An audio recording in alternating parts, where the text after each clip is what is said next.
Buli mwaka ekibiina ekiddukanya omuzannyo gw'eggaali ez'empaka wano mu ggwanga kitegeka empaka eza National Mountain Bike Championships zino nga zitegekebwa mu bitundu by'eggwanga eby'enjawulo.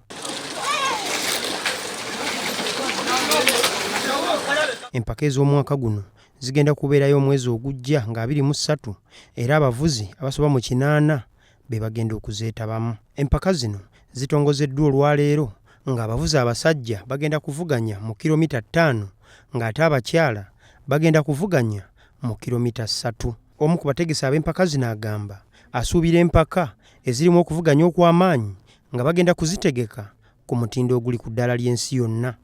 Tutaddewo akakadde kalamba ku ssaawa zino. Mu kiseera kino tumanya ebirabo biyinza okweyongera, naye tulina akakadde kalamba eri abaami singa oba owangula.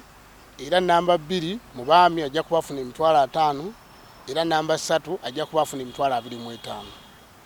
Abakyala gira emitwalo 7 omuwanguzi era owokubiri ajja kuba nga afuna emitwalo 4 era asembayo ajja kubafuna emitwalo 2.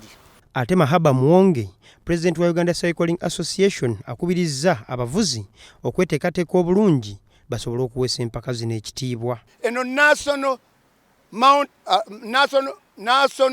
Mountain Bike Championship Luweero Triangle gyegenda okutandikira. Kakati bwebanga National Champion kuliko n'ogaba points zani anasinza. Ate nange lwakuba mbadde nga ki ne nange nfunye akamwenyumwenyu nyinza okwekanga nga nange neeyambula ngene neetabe mu mpaka zino manyi nja zimalako. Empaka zino zigenda kuvugibwa mu bitundu okuli Bugema, Busiika, Kikyusa era zisuubirwa okukomekkerezebwa mu bitundu by'e Kasana mu Luweero.